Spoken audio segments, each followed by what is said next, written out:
Welcome, IT changemakers, to the DEX Show with Tim Flower and Tom McGraw. Let's get into it.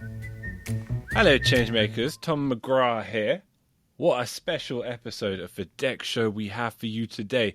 Although it is somewhat darkened by the fact that Tim Flower is still away. He's been traveling the world to various Next Think global kickoff events. He's been to Paris. He's been to London. He's currently in Boston, so he's missed a couple of episodes. I know he's going to be especially disappointed to be missing this episode, however, and I'll get to the reason why in just a moment. That being said, I'm going to be seeing Tim in the flesh in Boston myself next week, and we're going to be filming a live Reality Bites panel discussion there, so please do keep your eye out for that. Right, on to the good news about our guest today. He is one of the most influential voices and original thinkers in not just the entire employee experience space, but the whole future of workspace at large. He's a 4 times best-selling author. He's a speaker, futurist, and founder of the Future of Work University. We've wanted to have him on the DEX Show for some time. Welcome, Jacob Morgan. It's great to have you here, sir. Thank you very much. I appreciate those kind words. No pressure for me to live up to, right? No pressure. I think you can handle the DEX Show. You know, we've watched your TED Talks. We've seen bigger stages even than ours. You know, where do we find you today, Jacob? Where are you speaking to us from? Today I am in Dallas. So if anybody's watching, you could see I'm in a hotel room. So not in my usual studio setup. It all looks good. It all looks good. And I think we when we knew you were coming on the show, we thought, look, let's not reinvent the wheel. It's not every day we get a chance to speak to you, and we're in it. I think we wanted to just hear about some significant employee experience trends for this still relatively young year. Before we get into those, I think it's probably worth saying or getting your thoughts on the notion that this is a particularly interesting year, a year of, I would say, intense flux. You know, we're coming out of a pandemic. A lot of people think we're going into a recession. There's a lot of new trends, a lot of unknowns, if you will. I mean, do you think that's accurate? Do you think 2023 has a particularly volatile or agile character? It does. I mean, the last few years have all had that trait in common. I can't say yesterday or last year was any less volatile, or the year before, or the year before that. I mean, I think through 2020 onward, it's been pretty volatile. This year is no exception. I think there's always something that makes the year particularly uncertain or tough or hard to figure out. But it does seem that over the past few years, there's been a little bit of less stability, less calm, less clarity on what's going on. And this year is certainly no exception, kind of building on top of that trend. When you think back on some of the expectations that you had around the 2020s in terms of how work was going to be impacted and affected, is it the case that the pandemic and the events of the last 3 years have basically accelerated them, or are there some instances where you feel that the historical events have pushed things on quite a distinct and specifically unpredictable course? Well, I think the pandemic certainly accelerated a lot of things. I mean, especially when we talk about some of the themes around the future of work. I've talked about flexible work and hybrid work for a long time, the importance of investing in employee experience just as a general concept and an idea for probably, over a decade now. And I think that one of the things a lot of organizations and leaders realized, especially during the course of the pandemic, is that there's never been a more important time to invest in employee experience. It's easy to talk about that stuff when things are going well, the economy is going well, business is going well, but I think when employee experience matters most is when things are not going well. Okay. How do you treat people? How do employees work? What does all that stuff look like? It's during times of uncertainty or tragedy or crisis where employee experience really shines and stands out. So, again, the past few years, I think, have certainly accelerated the theme, the concept of employee experience, some of the trends that we're seeing, and really highlighted the value and importance of employee experience, which I think is the most important thing. That's fascinating. I mean, one thing I think is probably fair to say is that through the pandemic in particular, you had a somewhat unexpected, given what the expectations were at the beginning of the pandemic, a period of intense employee power. I don't think, it was generally called the Great Resignation, right? But that was what it was effectively synonymous with. It was employees being in the driver's seat. That organically inspired a lot of investment in employee experience and, of course, digital employee experience, the area we specialize in.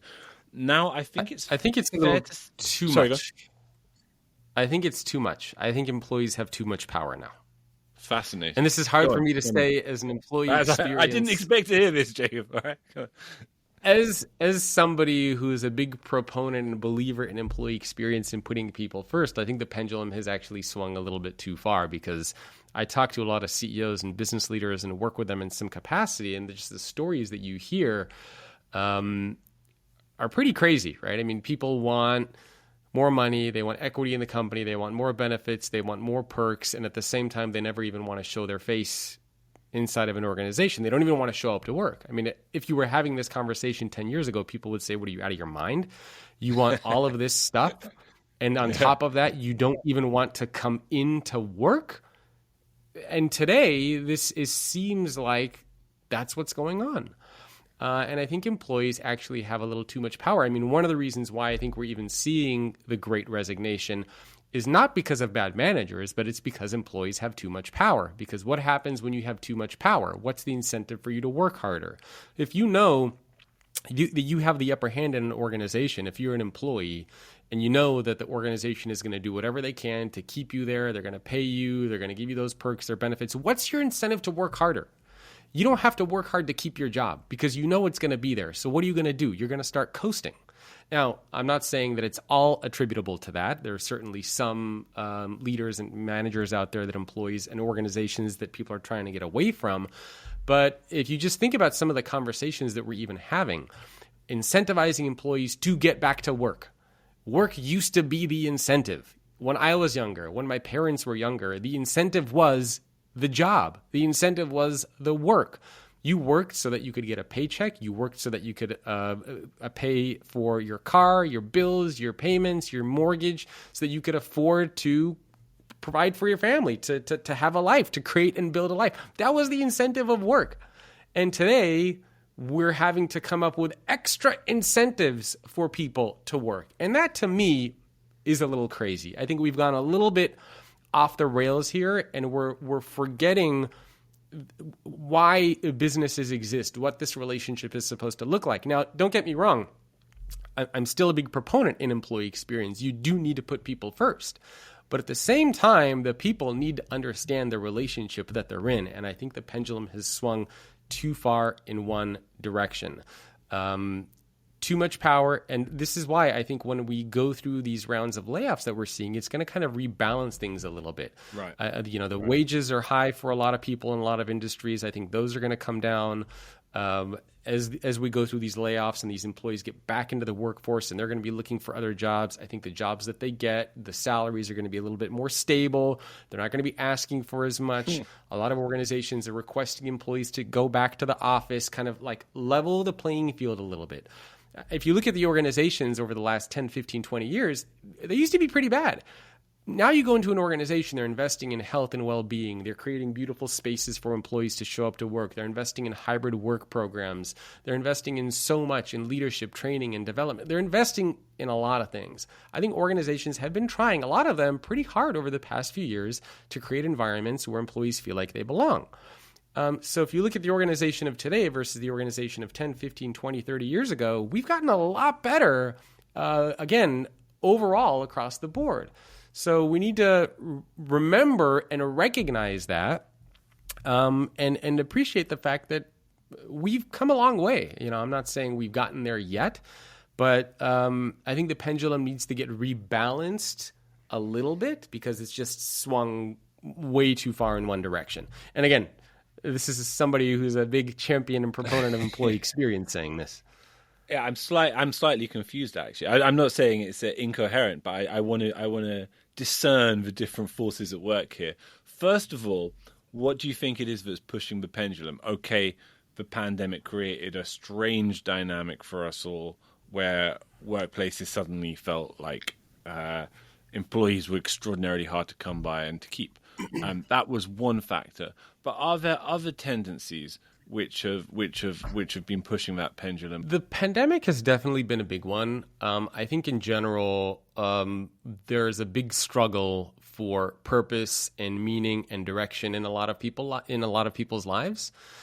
I feel like this is something that we used to have a much stronger grasp on earlier on. Even when I was younger, even when my dad, my family was in the workforce, I feel like we had a much greater sense of that purpose and meaning and why we're doing what we're doing. And it feels like some of that has been lost today. And there's just a lot of confusion. There's a lot of polarization. There's a lot of victimhood mentality, honestly, is what a lot of CEOs have been telling me. Just pointing out problems inside of organizations without necessarily trying to find solutions. And it's very easy to point out a problem.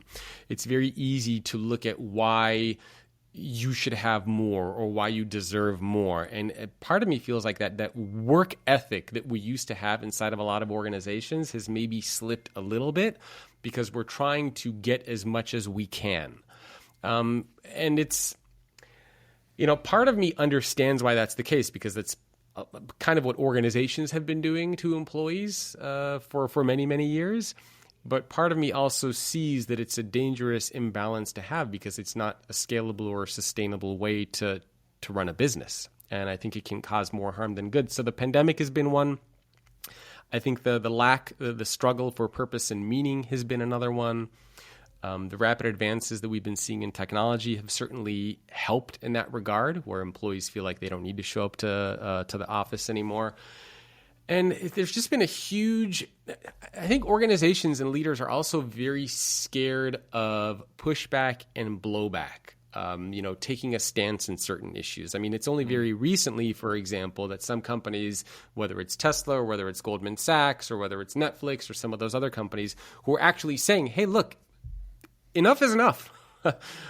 Like, we've done this for a couple of years. It's time to refocus and rebalance and get, serious about stuff. Organizations, leaders have been very scared to talk about this because of the pushback, the blowback. I mean, look at some organizations out there like Apple, for example, that even said they wanted, I think it was employees to come back to the office maybe 2 or 3 days a week. And employees were picketing and boycotting and we're not going to work here. And this is crazy. And it's kind of unheard of, right? Like, for a company to say, hey, look, we just want you to come into the office 2 to 3 days a week. Oh, no, you're out of your mind. You're crazy. Do people know what work used to be like? Have we forgotten what work used to be like? I mean, my dad commutes an hour and a half to work, or used to commute before the pandemic, an hour and a half to work each way, 3 hours a day, 15 hours a week driving. I used to have to do the same thing. So we have a hard time seeing and understanding that things have gotten better. And part of it is there's a concept in psychology called the hedonic treadmill, which basically means that we're good at adapting and getting used to stuff. And we're sort of on that treadmill where we've gotten so used to how good things are that we are wanting more and more and more. And we're forgetting that even a couple of years ago, most of us were commuting. We forget that a couple of years ago, leadership and management inside of organizations was much worse. We forget that a few years ago, employee experience wasn't front and center. A lot of organizations weren't focusing on employee health and well-being programs. They were, but not nearly at the scale that they are today. So we've come a long way over the past few years, and we need to take a step back and acknowledge and recognize that. Still a long way to go, but I do think that we have done a pretty good job over the past few years. But I think a lot of these things have come together where we've sort of, not given too much ego to employees, but have bolstered. We're too used to the way things are, and I think that's a little bit of a challenge in today's workforce. A lot of employees were given stimulus programs. A lot of employees were given free money. I think that was also a challenge. A lot of employees had side businesses on the side. So it's just been kind of a whole mess, right? Nobody knew what the right approach was, what the right solution was. Yeah, and I think now we're just kind of taking a step back and trying to figure all of that out. But it's just, I think the balance of power has gotten a little bit in one direction. It needs to be rebalanced a little bit. How does an organization that follows the kind of precepts that you've inspired and encouraged them to follow for so long, around employee experience specifically and generally, right? How does it do that, yet instill boundaries and the right kind of attitude? How can they strike that balance in the modern age? I mean, is there a possibility that an overindulgence or a focus on employee experience creates the kind of lassitude you're describing? Yeah, look, an employee experience doesn't mean let employees do whatever they want. Mm-hmm. Employee experience doesn't mean create Pinocchio's island where you just get free money, free food, you don't really have to work that hard, you don't blah, blah, blah, blah, blah. We need to understand that there's no substitute for being good at your job. There's no substitute for still showing up to work each day, working hard, coming up with ideas, serving customers, closing deals, right? I mean, that still matters. All I'm saying is that we need to put more of an emphasis on that, like to remember why employees are there. What's the relationship between the employee and the organization? I mean, fundamentally, it's an exchange. It's an exchange where an organization says that we're going to pay you. We will take care of you in certain ways, right? I mean, even if you go way back, none of that even used to be there. It was just, I'm going to pay you. You're going to do something. That's our relationship. And as long as you stay here, I will keep paying you. And as long as you keep doing a good job, I will keep paying you. And that's how that's what this relationship used to be like. Mm-hmm. And over time, what happened? Organizations would say, okay, well, we're going to contribute to retirement. We're going to contribute to education. We're going to create a beautiful office where you want to show up. We're going to give you free food. We're going to give you entertainment when you're here. We're going to create health and wellness programs for you. We're going to have financial advisors on site. We're going to have nutritionists on site. We're going to have support for you on site. We're going to have ESG communities for you on site. We're going to have meditation for you on. Like, we've created an entire organizations are not just companies anymore. They are financial advisors, they're cafeterias, they're places where we get a sense of meaning and purpose. These are places where, right, it's much more. And I'm not saying that any of that is a bad thing. I think a lot of those things are good things, right? We want employees to show up to work each day. But at the same time, we want employees to show up to work each day. We don't want employees to show up to hang out each day. There was a viral video, I think, a couple weeks ago of a lady on TikTok, I think it was, and she did a video on what her day was like at Google. I've seen a lot of these videos, man. They're kind of obsessing. So, I should say. Yeah. So part of it is you see some of this and you're like, oh my God. Like, if I was paying this person, I would lose. I'm not going to curse on here, but I would lose my marbles. Right? And she, yeah. And these people are putting these videos online of like, here's what my workday is like. I show up to work at 9. I go get a breakfast. I get this like wonderful smoothie. Then I go sit in this cafe area. I'll check my email. Then maybe I'll have a meeting. I'm going to go get lunch. I'll sit in my massage chair for a little bit. I'm going to go for a walk around the campus. Maybe I'll have one more meeting. I'm going to go get free dinner because it's provided here. I'm going to go play with one of the dogs. And then I'm going to go home. And you look at that and you're like, what the hell has happened? What was that? Like, I don't believe that is what an organization should be like. And look, I have immigrant parents. We came from the Republic of Georgia. I worked my ass off. My family worked their ass off. I mean, there is something to be said about showing up to work each day, doing a good job, doing good quality work. But at the same time, while you do a great job and do good quality work, the organization will turn around and say, hey, look, you're a valued member of the team and a valued member of the company. You're doing a great job, and we're going to take care of you too. You know, we're going to give you the right tools and technologies so that you can do a great job. We're going to turn around and we're going to help make sure that your well-being is taken care of because we understand there's an integration of work life and personal life. We're going to do what we can on our end to make sure you don't get burned out and to create effective boundaries. We're going to do what we can to make sure that you're energized and productive during the day. We're going to do what we can to make sure that when our company is going through a tough time, we're going to be able to keep you here and not let go of you and not fire you. And I think that's a very fair relationship. You show up to work each day working hard, right? Come with your ideas, serve the customers, come up with products and services, close deals, and the organization in turn is going to create a great experience for you where you feel like you want to be there, where you feel like you want to work. But again, what I feel like has happened is the work part is kind of faded along, and we're creating environments almost where employees just want to, we want you to just show up, but show up to work, right? And again, maybe it's my tough love immigrant mentality that is kind of coming through, but you can have a great employee experience for your people, but your people also need to understand why they're there. So your question was around how do you balance those two things? Well, it's kind of exactly the way that I said, is everybody needs to be held accountable, right? Be held accountable for the job that you're doing. If you're showing up to work each day, taking advantage of everything that the organization is offering for you, but you are not there each day to do your best work, guess whose fault and problem that is? That's yours. But again, the flip side can also be true. There are plenty of people out there who work for organizations where they do show up to work each day. They do put in their best, and they feel like they're not being recognized. They're not being valued. Leaders are taking credit for their work. That's also unacceptable. So everybody needs to show up and be accountable and understand the relationship that they're in. So companies, invest in the employee experience, create a great culture, invest in technology, invest in the space where employees work. But at the same time, employees need to be accountable too, to show up to work each day to do their best job.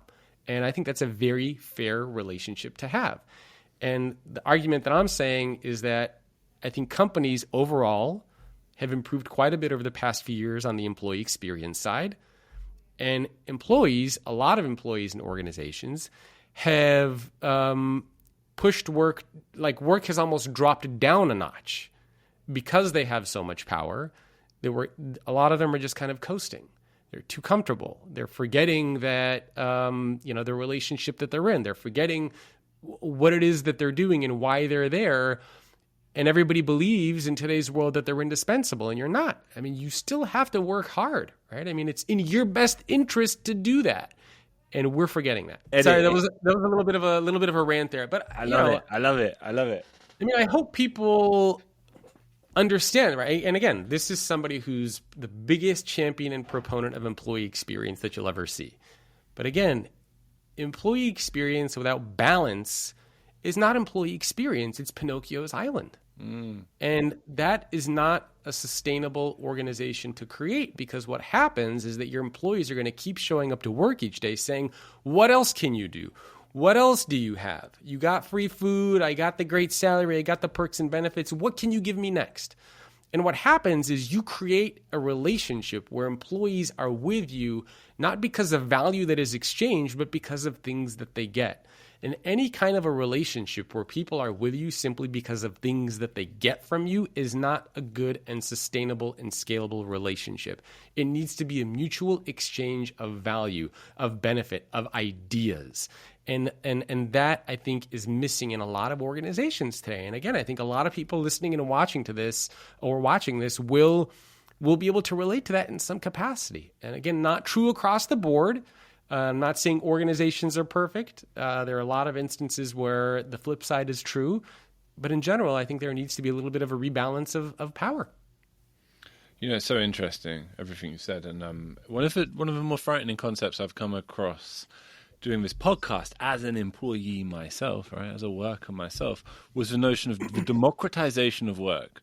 Which is I'm sure you've heard of it, Jacob, but it's a nice way of saying that over time we'll stop having jobs.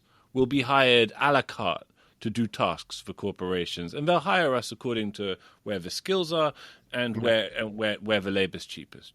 Because they'll follow that instinct, and and that is that kind of tendency and trend is maybe going to be complemented by or accelerated by trends of automation. And when you take all that together, and when I was listening to you there describe the dynamic between the employee and the workplace, for instance, and these corporations who are saying, please come to work, employees resisting this call back to the office, are in effect very much digging their own graves, because it's that specific bond and those patterns of attendance and patterns of attachment and physical attachment, which have dictated the habits and forms of work for so long. And insofar as we as employees step away from them and divest ourselves of them, we're actually potentially, tell me if you agree or not, or what your thoughts are on this, we're potentially hastening our own demise as employees in the process. We are. And again, I'm not saying that everybody needs to show up to work each day tomorrow and work 9 to 5, and the only way to work is full-time, 40 to 50 hours a week. But at the same time, I'm also not saying that you should never show up to work each day and that you should, kind of just coast and just kind of hang out. Why is that fair? I mean, if I'm paying somebody, and I have a team of 12 people that I work with, right? I mean, I'd like to think that I create a great experience for them. I take care of them as best as I can. Even when times are tough, I make sure that everyone's taken care of and still has work to do. But at the same time, I have high expectations of my team that they do a good job. And I've worked with many of them for many, many years. And that, that's a fair trade. That's a fair relationship to have. So, yeah, I mean, I think, look, even in the interest of self-preservation, right? If you are working in an organization, it is in your best interest, assuming that the organization is reciprocating, it's in your best interest to do a good job, right? When you do a good job, you see more advancement, you see more opportunity, you see more growth. And some of it is taking things into your own hands, right? Investing in your own education and training and learning and development, signing up for the programs if your company has them, asking to go out to coffee with your leader and see what you can do to grow and develop. Like, you need to have more agency over your personal and professional development. And it just seems like for a lot of people out there, they've taken a step back and they said, I'm good. Like, I'm just going to coast for a little bit and, things are good. Like, I'm happy. I'm in my comfort zone. And maybe that's kind of a simple way to put it. We're too much in our comfort zone, and we forget that things can change like that. And we forget that when things are tough and when the layoffs come, which they're starting to now, you have to get back into that mindset of, wait a minute, nobody's actually looking out for me but me. And I don't think there's necessarily such thing as loyalty anymore. I mean, it's not like organization, and this is the relationship that we have. Organizations can, especially in the United States, let go of you at will. There's nothing saying they have to keep you there. And part of that means that you always need to be on your game. You always need to be doing a good job. If you're let go, you need to get back into that mindset of hustling, trying to get the next job, trying to life is tough, business is tough, work is tough, and we need to keep ourselves sharp is kind of the simplest way to put it. And when you're in an environment where you're relaxed and you're just laid back and you lose that sharpness, when change happens, it becomes very hard for you to adapt and kind of get back into that game to make sure that you're taking care of yourself and those around you. And that's, I think, one of the challenges that I think we're starting to see. And again, this is reflected in a lot of the conversations that I have, because I have a podcast as well. I interview a lot of CEOs. I work with a lot of companies. And this is something that I see and hear reflected. And you see this in the news, right? You have CEOs like Mark Benioff saying, hey, our productivity has slipped. You have the CEOs of companies like Microsoft who are saying, hey, wait a minute, even though we're productive, our innovation levels have gone down. And you see a lot of CEOs and organizations out there saying, wait a minute, we're seeing just a general kind of like, we're sort of coasting. We've dropped down 1 or 2 notches. And how do we kind of get back up? So I understand where organizations are coming from in this regard. Fascinating. And another reflection on what you've said is that it sounds like such a good description of bad parenting. The complete absence of boundaries, a completely one-way dynamic where you're simply sating your children's desires, needs, wants, without trying to strike any kind of meaningful balance. Yeah. Yeah. I mean, I have 2 kids. It's sort of like if my daughter keeps coming to me and says, hey, can I have dessert? Sure, here you go. Hey, can I watch TV? Yeah. Sure, here you go. And sometimes it's easy for us to fall into that trap. But the reality is, if my daughter comes and says, hey, can I have dessert? My question should be, did you finish your dinner? Did you eat something healthy? Hey, can I watch TV? Did you do your homework? Did you read? Did you clean your room? Did you do what you needed to do on your part? She's 6 years old, so she's learning about responsibility and stuff like that. Some people have younger, older kids, but it's about having that kind of accountability and responsibility. And I'm not saying that, I don't want to make it sound that employees out there are like, oh, we're all stupid, we can't do anything. That's not true, right? I think that the challenge is that we have just gotten too comfortable and the balance of power has shifted. And I'm not saying it needs to shift back into the hands of organizations.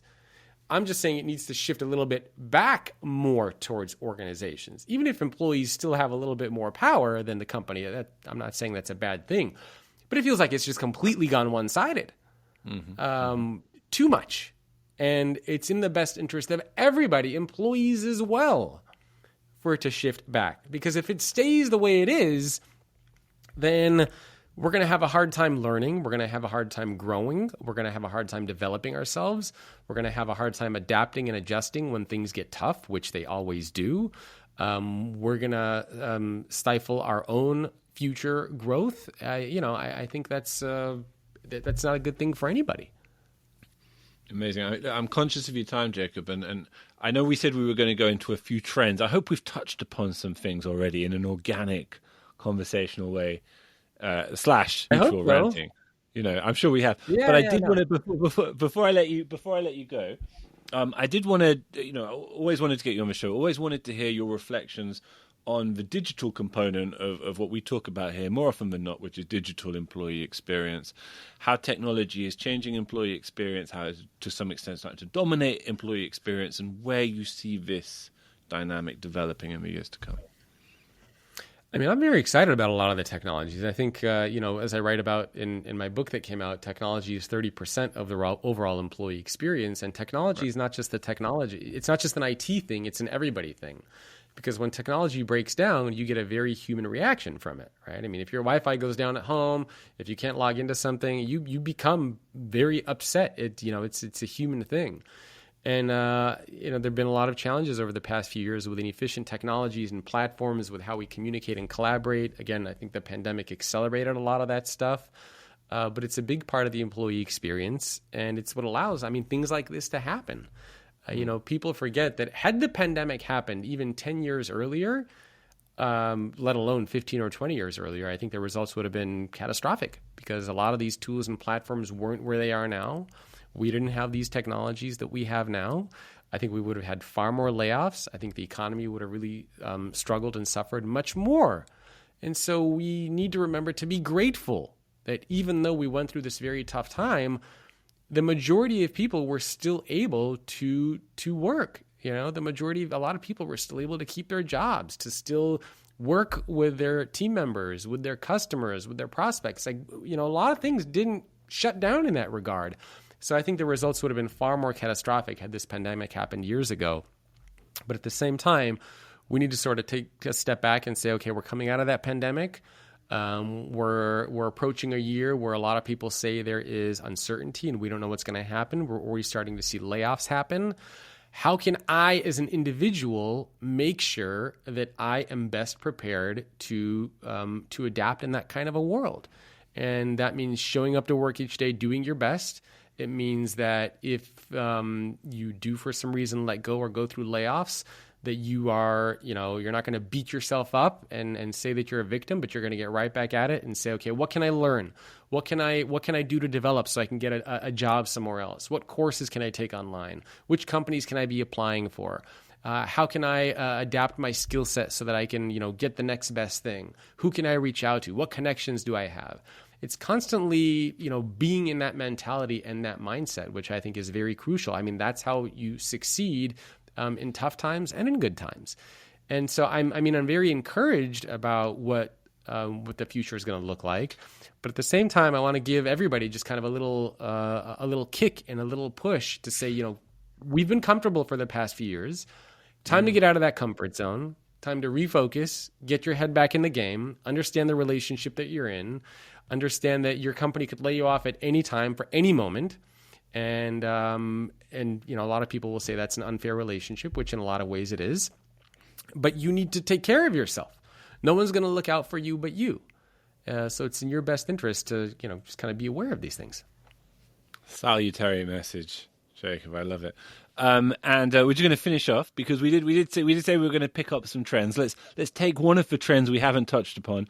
Let's turn it into a prediction. We are still in the early stages of the year where we do ask DEX Show guests to give us a prediction on their way out the door. Let's hear one of your trends repackaged, if you will, as a prediction for the new year. What's it going to be? I think 2023 is going to be a year of rebalancing and getting back to some level of stability where we refocus on that relationship. Again, it's like being in a relationship with a spouse or a significant other. It's just like being in a relationship with kids. It's making sure that everybody feels that there is kind of an equal balance of power and that the relationship is fair and good. So I think this year is going to be a big focus on kind of rebalancing that relationship and making sure that both parties are happy with where things are. Well said. Well said. Listen, we've waited a long time to have you on the show. So glad you eventually came on. So glad to have had you. It's been fascinating talking to you. Hopefully you can come on again in the future. And this time we will have Tim on the show with me, who will be, as I said at the top of the call, he'll be spitting to have missed you, Jacob. But it's been wonderful speaking to you. Wonderful to hear your thoughts. And I love the salty energy we've brought to the working world on today's show. It's going to be great fun. I look forward to the salty, positive, optimistic, right? I feel like it's easy to come on here. Yeah. I feel like it's easy to come on here, and a lot of people doing this is just everything's great, everything's wonderful, everything's optimistic, everything, which, in a lot of ways, there are a lot of great benefits out there. But at the same time, it's kind of like, hey, get your head out of the sky, pull your head down from the clouds, and let's, we need to remember what's going on. I think we found a contender for the episode title, Salty, Positive, Optimistic. So keep your eye out if I go with it. I like that. Jacob, lovely to meet you. Lovely to talk to you. And hopefully speak to you again soon, man. Take care. Thank you very much. To make sure that you never miss an episode, subscribe to the show in Apple Podcasts, Spotify, or your favorite podcast player. And if you're listening on Apple Podcasts, make sure to leave a rating of the show. Just tap the number of stars you think the podcast deserves. If you'd like to learn more about how NextThink can help you improve your digital employee experience, head over to nextthink.com. Thank you so much for listening. Until next time.